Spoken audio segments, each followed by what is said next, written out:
right. Weren't we, All Joyce? right. Yep. Thank you. Well, welcome everybody. I'm excited to have two women I admire very much and two of the most recent three gold medalists. This year we have put another huge crack in the glass ceiling, and we have three women in a row receiving the AI Florida gold medal. So Lourdes, congratulations as the latest gold medalist, and we'll celebrate you or just in a few more weeks. In about 3 weeks, we will celebrate you at the AI Florida awards reception at the Breakers. So I hope everybody will join us there. But I am very happy today to have, like I said, two women I admire very much. I hope to be like when I grow up someday. And so without further ado, I have prepared some questions for the two of you. But if you'd like to just take a moment to introduce yourselves and give a little bit of background. I think everybody knows you, but it's always nice to get to know you even more. Well, I'll start since it was your idea and it's my committee. So I am Lourdes Solera. I'm an architect in the AI in Miami, and I have a firm here with my business partner, who some of you may know, Craig Akar. And we do a lot of public agency work. Most of our work is public agency, schools, airport, courthouses. I was AI Florida president in 2022. And Miami president in 2004. So I have been involved in AIA for a little bit of time. And I'm also chair of the AIA Florida Women in Architecture Committee, founder, and as well as Miami's founder and chair for many years. And we started these weekly Zooms to share experiences, people, knowledge, and get to know each other. And so Becky had the brilliant idea of interviewing Joyce and myself, and Marilise, unfortunately, our second gold medal winners, had a conflict, but she said she's happy to join us at any other panel, so we can tap her in for something. Joyce, the floor is yours. Hi, yes, I'm Joyce Owens, and I would just like to start, before I introduce myself more formally, I just want to congratulate Lourdes face to face. So I have texted her my congratulations, and I just so pleased that Lourdes was the one that received the gold medal, and just so well deserved. You knocked it out of the park, just fantastic. So very happy about that. And I had the honor of announcing your name when you got it, so. Oh, that's right. That's right. So yeah, so I'm Joyce Owens. I'm in Southwest Florida. I'm over near Sanibel, Captiva Islands. We're based in Fort Myers. And I have been involved with the AIA since I returned from London, 2004. I had my own practice there for 15 years, or well, for 10 years, but I was there for 15 years. And then I made the decision to move back to Southwest Florida, thinking it was going to be easy, but it wasn't. It was much more difficult than I thought it would be to start all over again. So I got involved with the AIA, and I too got to be my chapter president in 2010, and then the state president at 2017. And I've had the good fortune of knowing Lourdes pretty much the whole way along the way. So that's been great, I hope, for both of us as we sort of tag team each other, because Lourdes got her fellowship way before me, and then was great at encouraging me to get my fellowship. So yeah, that's me. Oh, I run my own firm too. Okay. Well, thank you both. And thank you, Joyce, for ending on that note, because that segues very well into my first question of you both do run your own firm. So how do you find the time to dedicate to things outside of work, like the AIA, since you're both passionate about that, but any other thing you're passionate about? How do you find that balance, and how do you find that time? I'm not sure I found the balance but I just kind of, when you are passionate about something and you believe in something, you find the time to do it. And sometimes the busier you are, the better you are at getting it done, because you don't have time to overthink things. You just know it has to get done. Now that I have no children, activities, and things to do, I actually find myself lollygagging on some things because I have a little more time. But I think you just have to find that passion, and I strongly believe in the AIA and the things that it does for us at every level, personal, professional, and all the things. So when you want something, you make the effort. The things we put off are the things we don't want to do. That's just, I think, that's my belief, you know, that people act like that, so. And so you make it work, you know, if you Yeah. have fun, even better. Yeah, I'd say, yeah, you don't eat and you don't sleep, okay? And I like, Lourdes, how you said it really is about when you're forced to make the decisions. And that's something I've learned about my own business, is that when you're in business, it's a very different thing when you're running a practice about being able to make decisions very quickly and very efficiently. And I think that it's really key to being part of a business and being able to run a business, because we're not in school anymore, right? We don't get to like take 6 months to design something, you know. Design time gets to be like 0.5% of your time, right? Okay, do it like this, do it like this, do it like this. So it's a very different world. I guess for me, I would say I did have a professor once say to me, he was British. I can't do British accent despite having lived there for years and was married to an Englishman. But he said to me, you know, architecture is my life. He said that to me in a one day in a crit, and I just looked at him and I said, no, Professor Featherstone, it is not my life. I've got way too many things to make architecture my life. And I soon learned that he was right, and I am honored and happy that I did actually embrace what he said to me many years ago, because yeah, maybe it is my life, and maybe it dictates a lot of the things I do. And so, like Lourdes says, when you're passionate about it, um, it isn't so hard, and it's okay. Like, you want to do it. So yeah, it's good. It's very good. Thank you. Joyce, I'll start with you. You've both given time, local and state level and beyond, to the AIA. So why is it so important for you to serve the AIA? Um, Someone said to me a long time ago, you get what you give. And I feel that whatever I've given to the AIA, I have received back exponentially through the personal relationships with the people, you know, the knowledge of a million things. Maybe it's new software I learned through the AIA, or maybe it's like the inner workings of an organization, so that I know better like how an organization is run. So when I'm working with an HOA or something, I understand, even though I've never been a member on an HOA, I see how it all works, you know? And so there's so many levels that it gives back. I mean, it gives you a reason to travel, right? How many places have we been in Florida? I mean, what fun is that, to know your state, right? To get to go around your state and to know all of these cool places, because we live in a great state. And I mean, we get to go to really fun places. And I find all of that very, very satisfying. And I I give because I get back. Maybe it's a little bit selfish, but whatever I give, I've gotten back for sure. I have to concur with Joyce that, what you put in, you get 10 times, right? And you don't, you know, people always talk about, you know, you get all these awards, and we don't do it for the awards, we do it for the involvement, the improving the profession and helping the next generation. And as Becky asked this question yesterday, I started thinking about it just a few minutes ago, like good professors. And I thought, well, part of my influence or desire to always be involved in the professional organization is my grandfather was an architect in Cuba, and he helped start the Colegio Arquitectos in Cuba back when he went to school in the early 1920s. You had to first be an engineer and then an architect, and he believed that they needed to be their own separate schools, their own separate everything.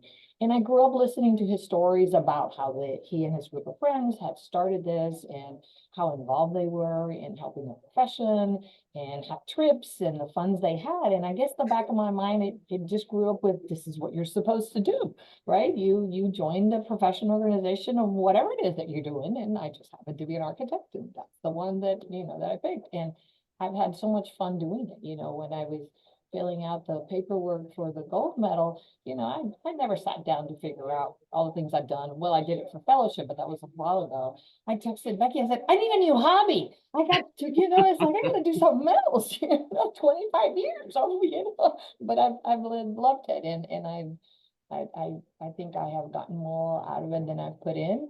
And I hope that I've helped people, right? Continue to stay in the profession, to get licensed, to become involved, because I think that's, that's what part of what we need to do as professionals, continue to help the next generation, just like we help our children to succeed. Well, I am happy that this is your hobby.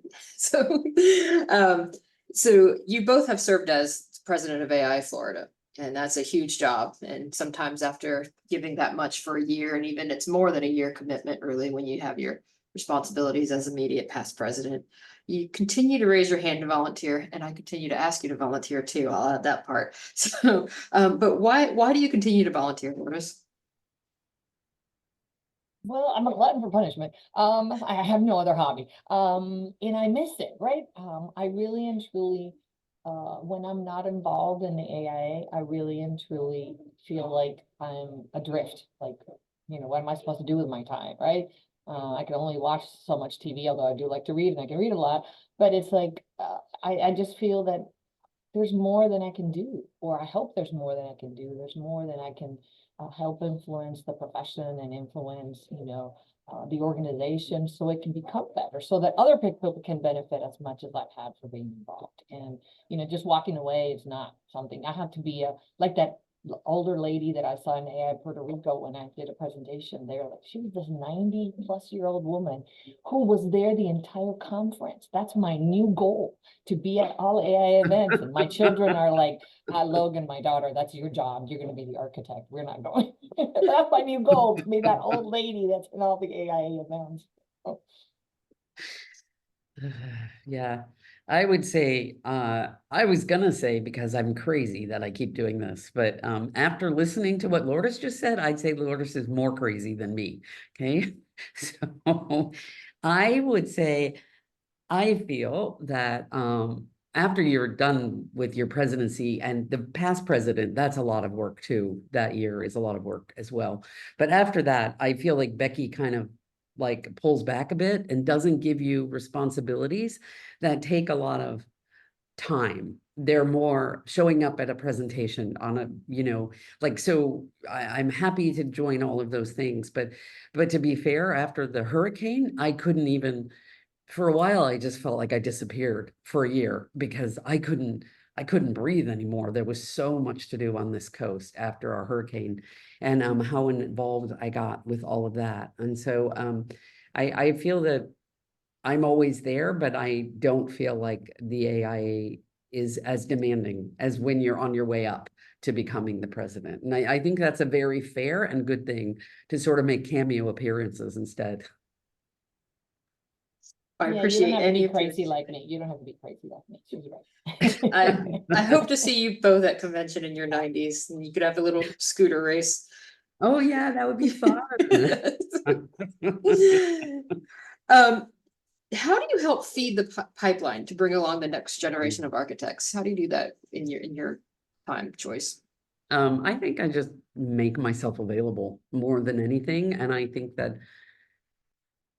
I encourage to make myself available. So, especially for young women, I think I make an even bigger effort, because, for example, I'm not in Miami. Okay. We know a lot of the people that live here, and the new people that are coming in, and the young people that are getting out of college and looking for work. So even if I can't give them a job, if a young woman will write to me and send their resume and ask me for a job, I want to meet them, and I want to talk to them about where they're going, what they want to do. I try to say, okay, if that's where you're headed, this firm might be better, or that firm might be better for you.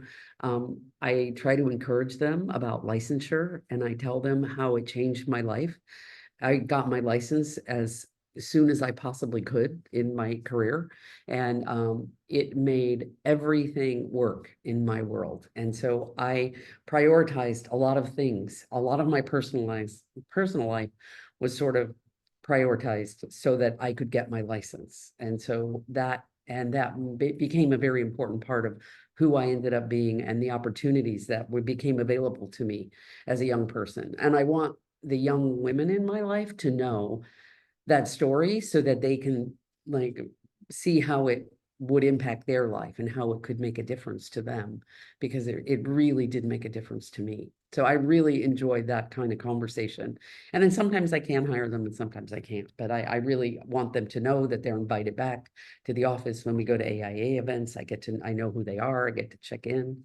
So that's kind of how I'm seeing the younger generation. And then, of course, the people in my office, encouraging them to get their license, signing them up for AIA, getting them involved in the, you know, their exams and stuff so they can get licensed. I'm a little bit like Joyce. I encourage my staff to become involved in AA, and I don't necessarily force them if they don't want to do it. It's not, they're forced to do it, and some of them take a bite and decide this is it for them and they really enjoy it. And I try to, put them into committees or send them to places, I'll bring them up to legislative day so they can see how the process works. I encourage them to join, go to a convention, go to a lecture, so that they can see other people besides myself speaking about it. And I'm like Joyce, I very much encourage my staff to get licensed, and I'm infamous. And there's a few of my staff on this call that I'll walk around and all of a sudden the bug bites me and I'm like, there's a few people that I haven't talked to in a while. And I'll start with one person and I walk all the way around the office holding my tea. I'm like, so how's that area? And they start to hide, I'm like, I even have a sticky for one of them, and she's on the call, she's gonna laugh. I have a sticky on my computer, like, you gotta do this, because it's very important to encourage people. When Joyce and I graduated from college, we didn't really have female mentors. Yeah. Or even that many mentors, right? I worked in a very small office, and both offices I worked with, the two people I worked with were phenomenal. They were like older brothers for me. They were like 10 years older than I was, and they really encouraged me to learn about the profession, learn about architecture, become licensed. And the idea of never being licensed just never crossed my mind. Again, admittedly, my grandfather was an architect and my uncle was an architect. I knew that's what you're supposed to do. So it was never, something that I chose not to do. But like Joyce, I think it really makes a difference. And I had to work. I didn't pass the first time around or the second time around. And I took design and structures more times than I care to admit, but I'm happy to tell the story to the people because, you just don't give up, because the opportunities, the validation of who you are, that you can say in this state and many other states that you're an architect. So I like to encourage people to, if you're going to stay in this profession, that's what you need to do. Yeah. Do it before you forget how to study, do it before you're busy. And then how do we help them? How do we encourage them? How do we do things in our office? Whether it's our office, we will pay for some of the study material, things like that, just so that, we can really encourage the next generation, because, my child says I'm going to work until I die, but hopefully somebody will take over before I do that, so, we really need to help the next generation. And I think that's true, hopefully, of any profession, that you're always trying to, whether you're a doctor or a lawyer, you're trying to help the next people, so that you're, I'm not going to use the word legacy, but what you've done can continue and be improved on. Yeah, you both just, oh, I'm sorry, Joyce, go ahead. If I could just follow up on what Lourdes said about mentorship, and I think that that's a really important part of being a young person. And Lourdes and several other women that were doing the Women in Architecture program in Miami a few years back invited me to talk about mentorship. Interestingly, there was a panel discussion or presentation with 3 of us, and I was the only woman. The other 2 were men that were on this mentorship thing, even though it was a Women in Architecture forum, and which was great because the 2 men talked about the women that influenced them as mentors. So it was actually really good. And then I talked about the fact that I didn't have any women mentors. I only had I had 2 men that did mentor me, who were very, very open-minded about women being in the profession and really nurtured me throughout my whole career. And I would say that's a very important thing for young architects, is to find that person or persons that are willing to give, to you the time and the energy it takes to make your career much smoother because you don't want to have to try to do it alone. So, You both just gave a lot of advice to people entering the profession.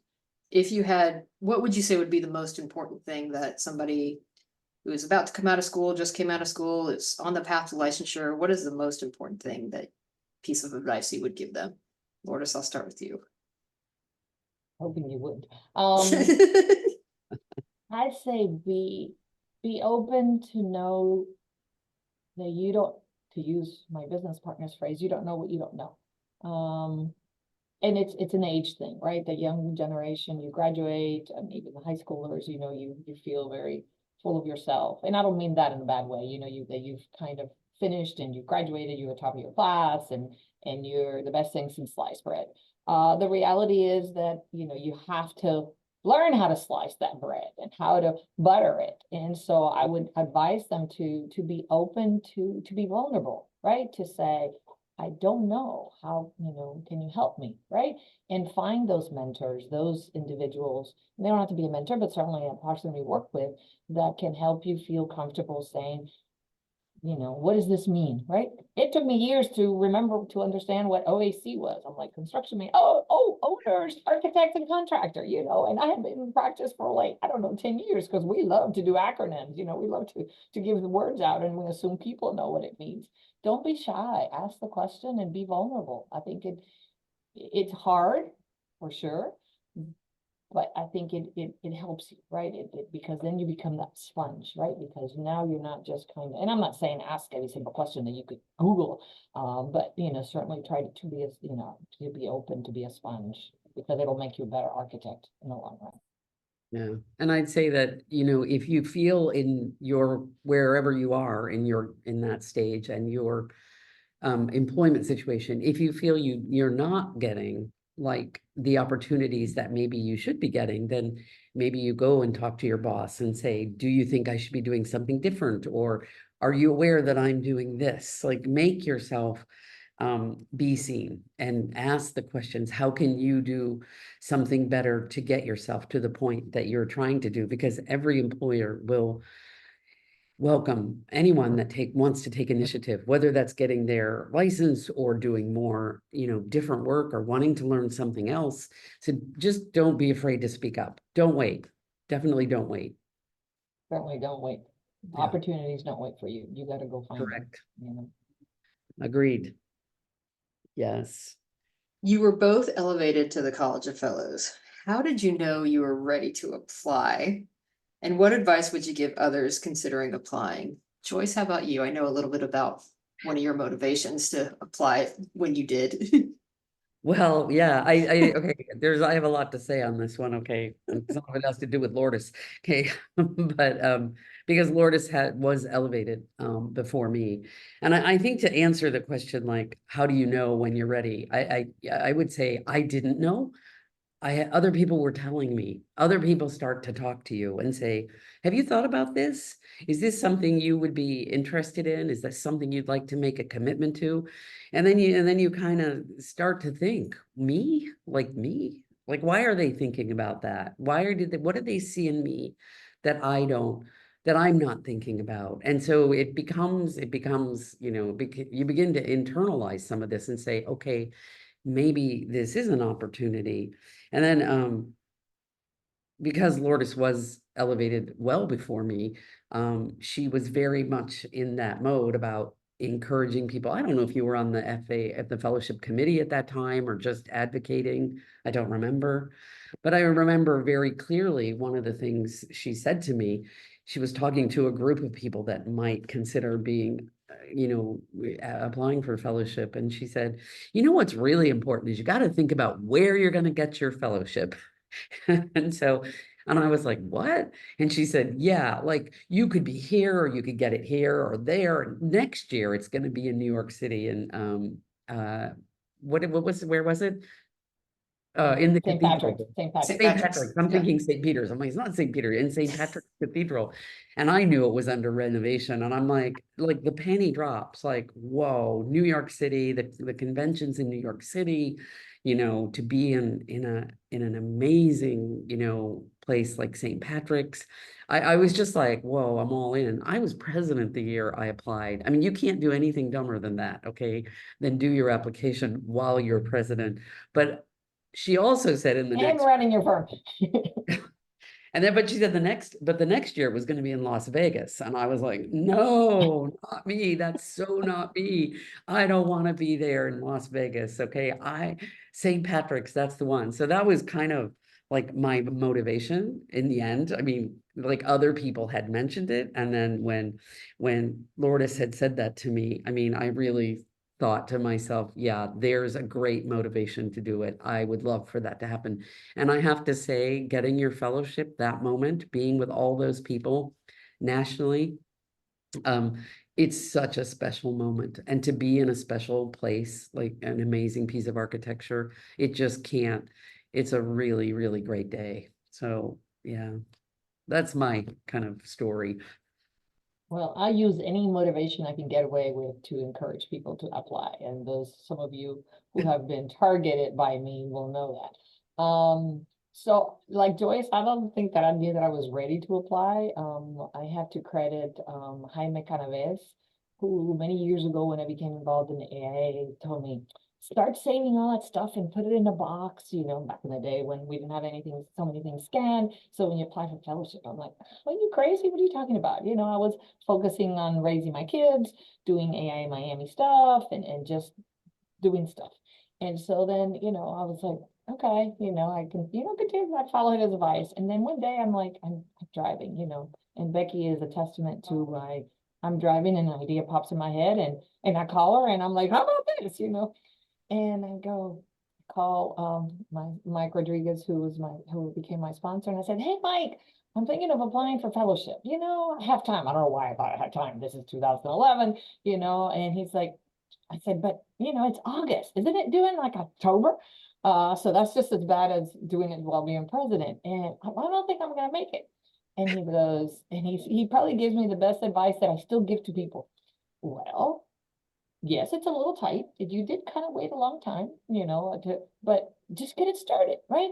And if you get it done, hit the submit button and you're done. If you didn't finish for whatever reason, you're halfway through the process for next year. I was like, okay, I can live with that. And I did, and I did manage to pull it off. I don't recommend it for anybody, but the idea that at least get it started, right? If you don't finish, it's okay, right? You can just, you've already started the process.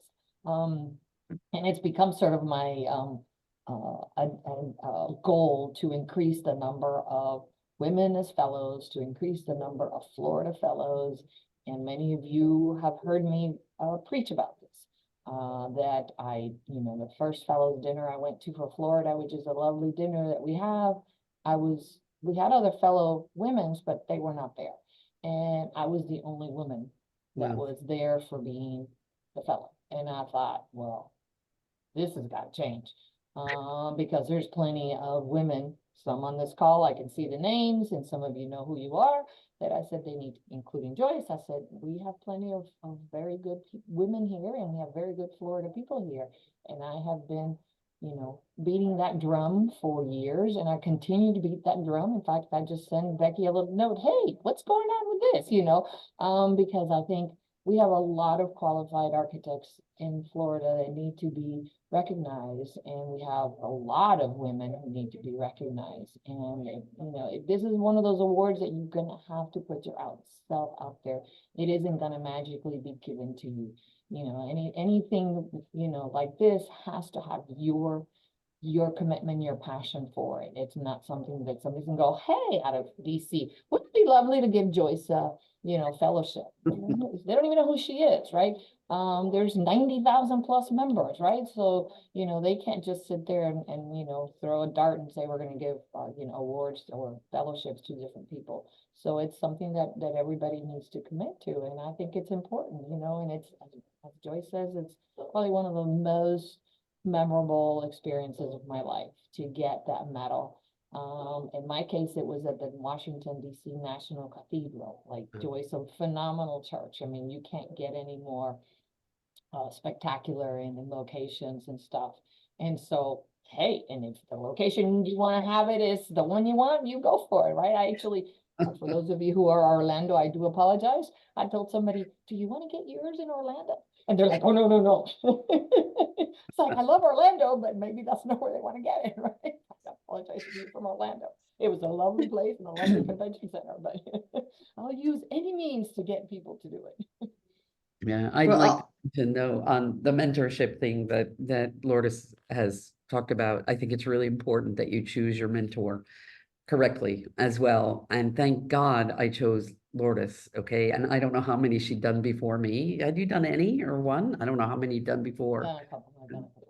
And so, but what I appreciated most about Lourdes being my mentor was, there is no take no prisoners with Lourdes, right? Like I screwed up the first time and she was like, no, like, no, you got this all wrong. Start all over again. And so it really was, I needed someone that was very strong and was very willing to tell me, no, this is exactly what they want. This is what they're looking for.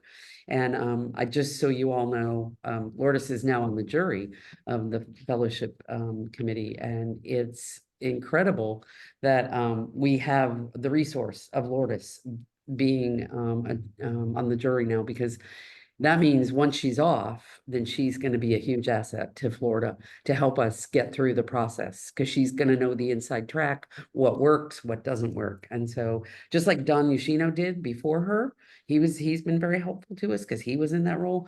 Lourdes is going to be that person too. So thank you, Lourdes, for still volunteering on so many different levels. Yes, thank you. And I will add my piece of advice that nobody asked for, but let us know if you're applying. I know Lourdes can't help you right now because of her role as a juror, but there's a lot of people that can. And please don't keep this one secret and feel any bit of shame if you don't get it. People don't get it at the end of, they don't get it the first time all the time. And there have been many people that are super qualified. It's just the way they didn't tell their story. So please get help. And I'd be happy to share the next 5 years of national conventions. So if you do want a certain city, if that's going to be motivation for you. So I will, and I do see some questions coming in. We're just going to hold all questions to the end if that's okay with everybody. And then we'll leave some time to answer your questions because we are getting some specific questions. But on almost the same note as the gold medal, you both are now gold medalists. You will soon officially get your medal, Lourdes. It's often hard to talk about yourself with this and fellowship and anything else. How did you do it? Joyce, you want to start? Oh, I don't know. I mean, I was lucky. I had only received my fellowship 5, 6 years before. So I had a lot of the information ready. And so that was good. That made it easier for me to talk about myself. But I think it's more about the commitment of doing it. And like Becky just said, tell somebody that you're doing it. Tell AI Florida that you're doing it so they can, advise you or help you or whatever. But I think that to me was the most important thing, was me committing to doing it and telling people that I was going to do it. And then I had to go through with it. Like I couldn't stop. I had to meet other people's expectations who were helping me along the way. And so I don't know, it's just a lot of encouragement. It's never done in a vacuum. It's a lot of people that are there to help. So that's how you talk about yourself, because people encourage you to do so. Oh, Alex, Oh, no. Oh, there she is. for gold. Oh, I'm sorry. I had never really thought of somebody from gold. I don't usually go for awards. I mean, that's just, I'm doing this because I love AA and I love the people and the friends that I've made. And since I was the chair of the Design Awards and Honor last year, I chose to sit in all of the honor award juries, not as a participant, just to listen, just to see what people were applying. And so I saw the different awards and I was like, oh, that's kind of cool. I understood them better as a eavesdropper, as I like to call it. And I saw the gold and I was like, oh, these people are, they're really cool. They've done a lot of things and, and then I just left it at that. And then when the call came out this year, I was like, well, maybe I have done quite a few things, haven't I? Maybe I should submit, why not? And my two musketeers that are on the call, Elizabeth and Nati Soto and Elizabeth Camargo, who are both great mentors and friends. And I said, well, I know so-and-so is going to submit, maybe I should wait so that, we're not competing against each other. And the response that I got from Nati was priceless.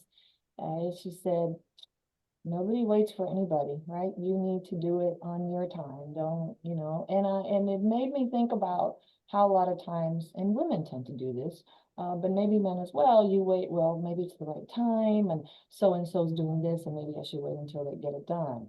And you shouldn't, right? Because every situation is different, every condition's different. And I thought, yeah. And as Joyce says, I committed, right? Because then I made it, I told them I was doing this. And so now I had to do it, right? I had to I have to deliver what I said, why did I put myself into this? And it is very hard to talk about yourself. I remember when I finished the fellowship submittal, I hit the submit button, I said, oh my God, I hope I get this the first time because I don't believe my own bullshit anymore. I can't do this again, and I ask other people, they're like, oh yeah, I felt that too, like, because it's hard to put yourself as the best thing since sliced bread, right?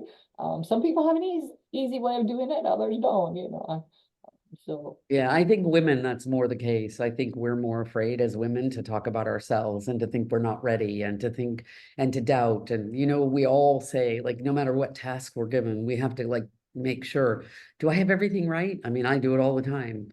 Okay, there's 6 things. Okay, all 6 things have to be finished before I can do this.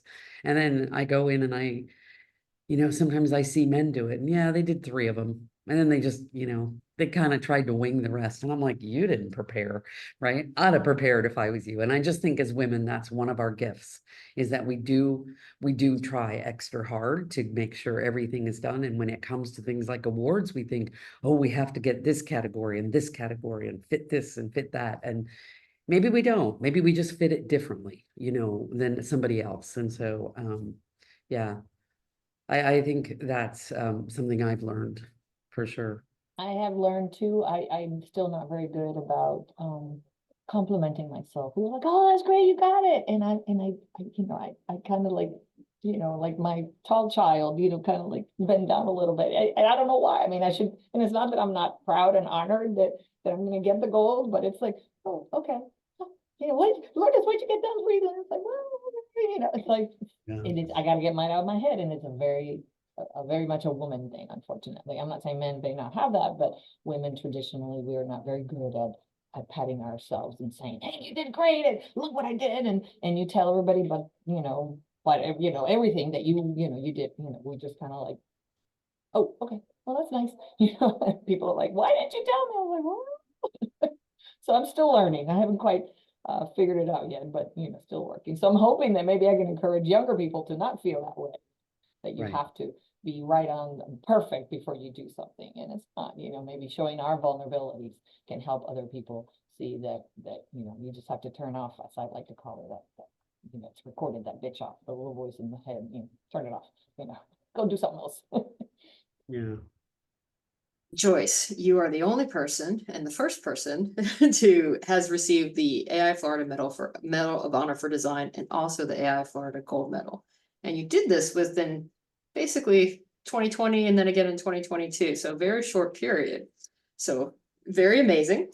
So how do you balance, you got the highest recognition for design and then also the highest recognition for service. How are you balancing both of those aspects? I think, well, I can't imagine it any other way. Okay, because I'm so committed to design.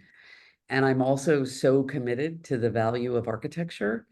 And I think that those 2 things in my world have gone parallel to each other on every level. I'm so passionate about this value of architecture, and I want to educate everyone I meet, right? Whether it's my staff, whether it's my family, whether it's my, my community or my clients. I'm always trying to educate them about something. And then I found through the AIA, like I did things before I got really involved with the AIA. Like I started writing an article for the local newspaper about architecture.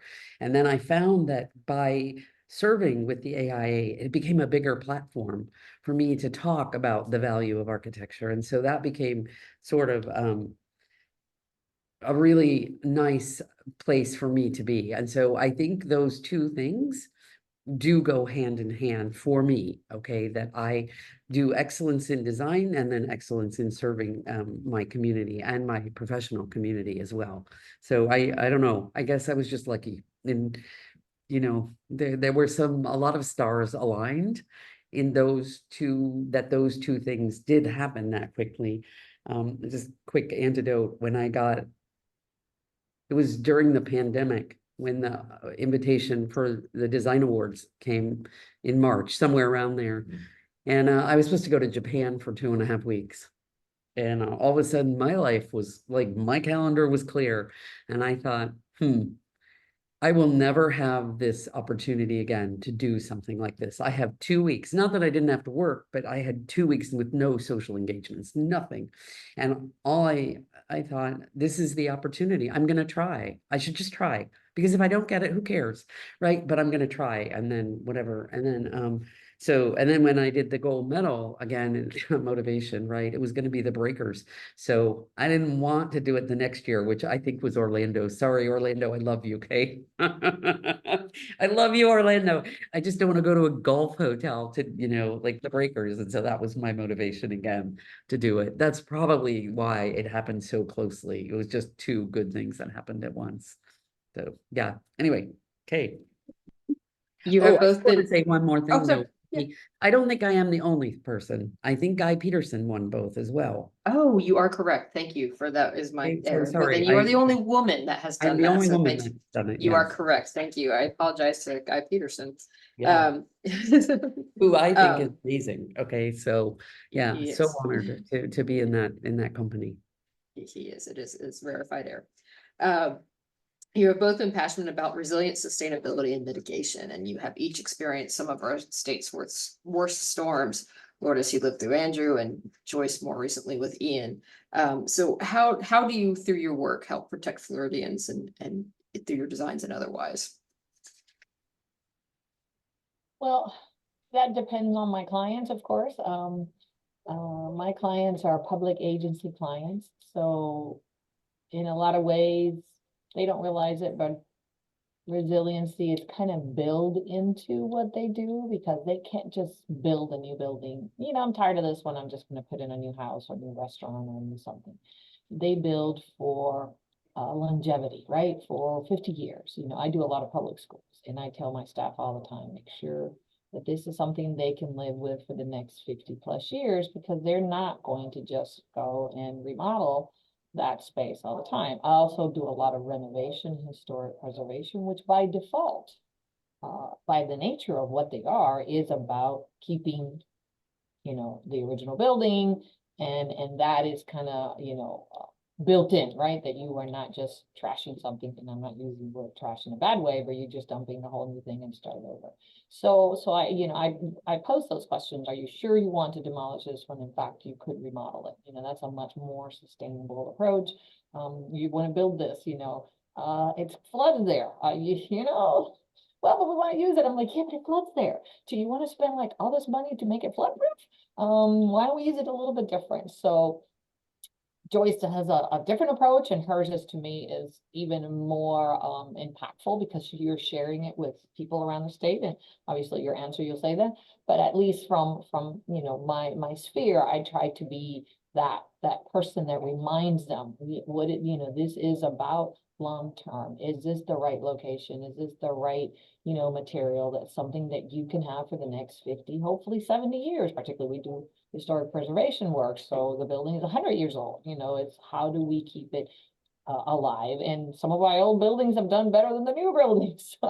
And I can attest to that in Andrew. Some of those new buildings that were built in the suburbs and Country Walk in the 80s were all flat now. And the ones closer to the coast did much better, because they were better built. They were built appropriately. They were built for longevity, per se. So for us in our firm, after Hurricane Ian, after many years of sort of studying and looking at these things and Mhm. building for resiliency and all of this, I didn't think about it. I just thought that's what I was supposed to do. Like it didn't formulate in my head that's what I was doing. And so after Hurricane Ian, I realized we were coastal architects. I mean, it's an expertise that I didn't know I had, but so now I've taken that name. We call ourselves coastal architects because it is an expertise that I am very proud that we're doing this. And we're working in an incredibly harsh climate on the barrier islands. I mean, it's not just hot and humid, but obviously hurricanes are everywhere. And so you can't imagine how hard that is on a building, once you add in salt air at the same time. So you're not just looking at how does your structure stand up, but how do your materials, what is the wear and tear on the materials and longevity and so on. And so as I said earlier, I did work in London for 15 years, and I have to say I got a great education in wet and damp there. And so it was a great sort of precursor to what I'm doing on the islands now, because I learned about damp, like mitigation and waterproofing and a lot of those things that are so important to how we build in Southwest Florida. And so that was wonderful. And because of my history and my history of the islands as well, I've been coming to Sanibel and Captiva since I was about 6 years old, and my parents lived there. I saw what happened to their homes. I saw how buildings reacted for many years. And so I actually was just picking all this up as and that's how I became an expert, because I was sort of taking it all in. But what was really amazing was after the hurricane, a lot of the contractors and the subcontractors and the owners, we all sort of just powwowed together and talked about it again. What worked? What didn't work? What can we learn? And it was such a community exercise about getting better at what we're going to do, because obviously this is going to happen more often now. So we better be in a place that we can do a better job at building these buildings on the island if we're going to stay there. And so it's been great. I took a lot of notes and then I implemented them again, like beyond what we had done before the hurricane. So that's kind of our practice now. We really focus on resiliency, but again, because we're also very much a design studio, we don't do a lot of public work like Lourdes's firm does. We mostly have private clients. We have a little bit of public work, and then but we really do try to educate our clients about what we're trying to do, and then as well as provide them with beautiful buildings at the same time that speak of being in a coastal climate and, beautiful, tropical place that we live in here. So yeah, I've also tried to take over that word tropical modern and use it to explain what we're doing. So not just the look, but also the resiliency that's sort of embedded in our designs. Well, I appreciate you sharing everything you do. Lourdes, you have mentioned your daughter. She may or may not be an attendee on this webinar right now. She is in architecture school. What profession do you hope to see for her as she enters this after graduation? She is, as a matter of fact, on the call. And she does work for me for the summer, but she does not work with me. She works for me. And I hope the profession that she and several of the younger people in my office have, is a profession that is very inclusive, right? That we're not, I mean, it's going to be 50 years before we stop celebrating so many women in a row. It's just the nature of the beast, but that it becomes a little less of a pat on the back because we're more equal to the number of population that we have, 50-50 men and women, that we are included in every piece of the design process, that we're not just called after some developer or some lawyer has come up with the plan and you've got to make it work. So it's really about a profession that is considered an expert in all things related to good community, to good resiliency. And so we're not like the last person that's called, but in fact, we're the first profession that's called in. Hey, I have this idea. What do you think? And we help guide it. And in some places it happens, but it's not as prevalent as it should be. It really, You know, sometimes our clients ask us to do things that you're like, you didn't really think this one through, is because somebody else told them that was a great idea. You know, they had no idea what they were talking about. So that's the profession that I hope she and her friends and some of the younger people see, that we are asked to have a comment and an opinion on everything that has to do with our cities, not just build me the container for my whatever this is after the fact. Well, I do want to leave some time for questions, so if you have questions, you can raise your hand and we can unmute you, or you could put them in the chat or the Q&A. But as people are starting to type those in, I will ask this question on behalf of our current president, Rhonda Hammond. Why does architecture matter? Because it's what we, everywhere, it's everywhere, right? Whether it's, you know, the home you live, the place you work, the school that you go to, the gas station you went to, anything, right? It matters. It's not, you know, I tell people, even the pen you pick up matters, right? Design is everywhere. And we can't just say, well, only the important things matter. Only the important buildings or the bigger budgets. It is, you know, if that was the case, we would still be living in caves, and we're not, Yeah. or thatch huts or whatever. So that's why it needs to matter to everybody, to not just us as the architects, but the people that are occupying it. One of the most rewarding things for me is to see people using the building that I designed for its intended purpose, or maybe not. Sometimes they make changes. And that's, you know, that's why it matters, because that's, otherwise we'd still be in caves. I mean, that sounds kind of very simplistic, but yeah. Yeah, I think for me, I mean, like I've said earlier, like my career, I've always talked about communicating the value of architecture. And I've sort of dedicated my career to that goal. Like that's what my passion is. And I find it very interesting that when Rhonda asked us in 2024, you know, like, why does architecture matter? It was like, oh, I'm a bit stumped on that one, you know, I better be able to answer that question. And so you know, I have literally for the past 6 months been sort of thinking about like, why does architecture matter? And I think that what we all need to remember is, you know, good design is more than just shelter. It's something that becomes an emotional place for people.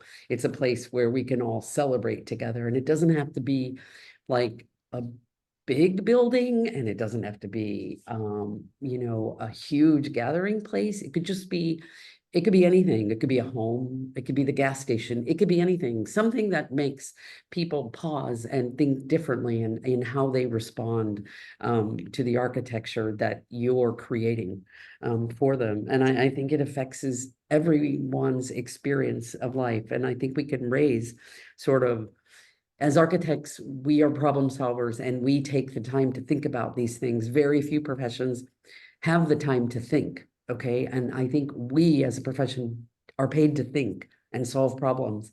And that allows us to create things that are better than what other people can do.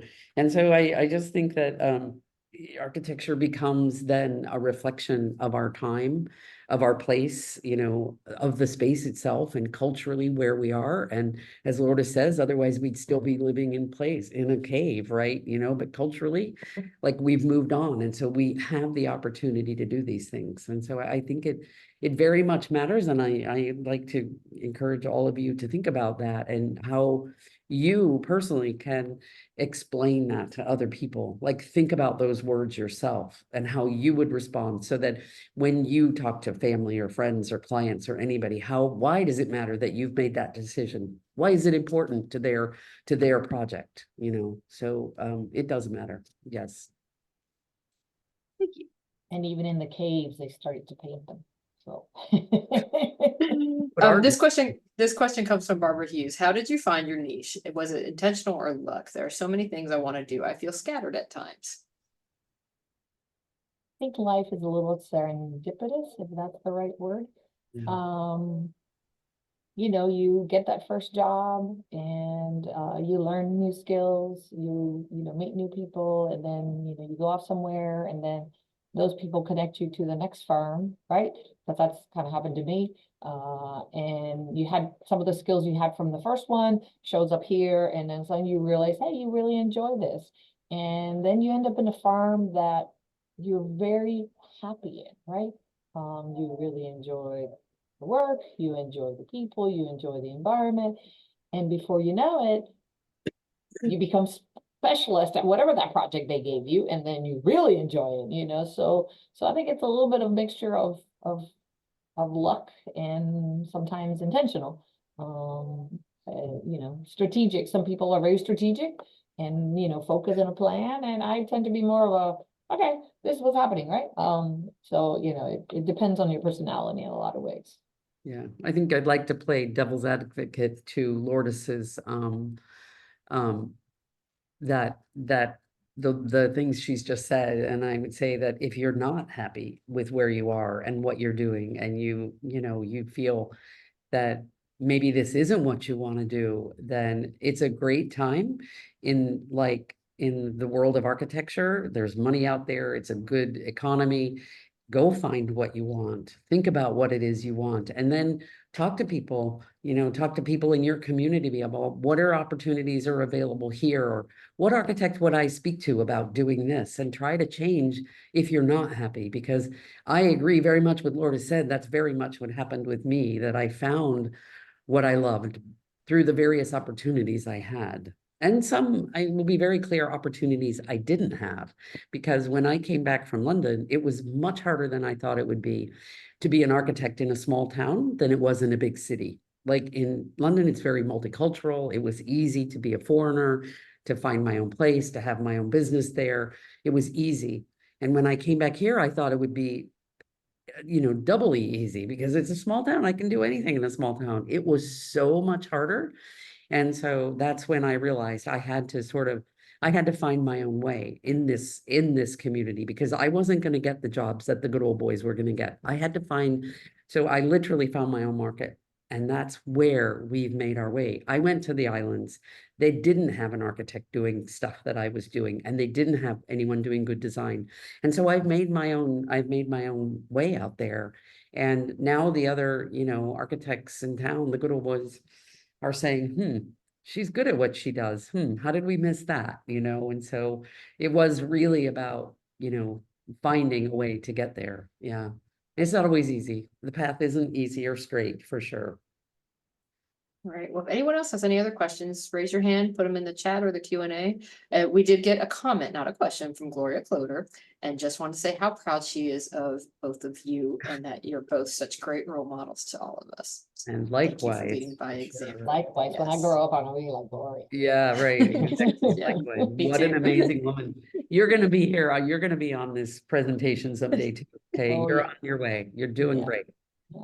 So, for sure. No doubt. All right, We'll well, have I will ask one more question, since we do have a couple more minutes left. Knowing what you know now, what advice would you give the younger version of you? Okay, I'll go first. I would say, it's so funny. We have our NPR station has a Saturday morning thing. This is always the last question they ask. Okay, it's called 3 Song Stories. It's an interview about somebody's life. This is always the last question they ask. And I think I would say to myself, Lourdes and I will admit, I think Lourdes has worked harder than me, but I think both of us have worked really hard to get where we are. We have worked for this. It didn't come, it just wasn't given to us. We worked hard. Okay. So I would not say to my younger self, don't work as hard, because I think in my world, I had to work as hard as I did because I was a woman in a man's profession. And I think it was necessary to do double time, to work harder, whatever. But I think the advice I would give to myself is stress less about it, and to enjoy the journey more along the way. So I couldn't say work less, but I definitely would advise myself, for many reasons, including my health, okay, to stress less about getting there. And it's so much better to be where I am now. I definitely stress less than I did. I would say to trust myself that I am much more better prepared than I think I am. That and I never have a problem asking questions. I'm a questioner by nature. So and you guys all test that it's quiet, and I'll go, I have a question. All of a sudden everybody else asks questions. But I think I would trust myself to not be as and shy is not the right word, because you guys are all telling me I'm not shy, but to trust my gut that it's okay to move forward, right? To not wait for the opportunity, right? And I think I would tell myself that, actually, now that I think about it, don't wait for the opportunity. It was given to me, it was a great opportunity, but I should perhaps not have waited for it to have been offered. I should have been knocking out the door to create it and ask for it. So I just lucked out in a way, you know, that I was somewhere long enough that I was given the opportunities, but I should have pushed the envelope a little bit sooner. You know, so We all need to be brave enough to make our opportunities. Yes, Sometimes I don't think we are. yes. Well, thank you both. Again, you're two of the people I admire most. So, and strive to be like, and I'm working hard to do that. So. I don't know, I want to be Becky when I grow up too. She Yeah. knows everything. He does, yeah. And it's she can important. find you the answer in 5 minutes. That's I even will more try. impressive. Well, thank you. I appreciate that compliment. And thank you both. And thank you everybody for joining us. We will not have a webinar next month because obviously we will be in person. So those of you that are coming to Palm Beach, we do have a Women in Architecture breakfast. So I'm sorry, not a breakfast, at morning time. You can grab your breakfast and come in and listen. So please come join us for that. And if not, we will be back in August. And again, if you guys have any recommendations on topics or anything you want to hear, please send them my way. We're happy to do that. Lourdes always comes in with some sort of idea and we'll make it work, but we want to make these conversations open and do anything you want to hear. So thank you again for continuing to join us and look forward to seeing so many of you in just a three weeks. Some questions are coming in. Let me just, do you have to be registered for convention to attend? Yes, Denise, talk to me if, shoot me an email, Denise, we'll talk. But yes, that is part of convention, so you do need to, And do we need to know be it's a registered to little attend. early, but it's worth getting up, you know, it is Yes, worth it getting is. up. It is. All For sure. right, well, thank you, everybody, and enjoy the you. rest of your day. Thank you. Thank you Thank for you. inviting us. Thank you. See you guys all in a few weeks. Yeah. Bye.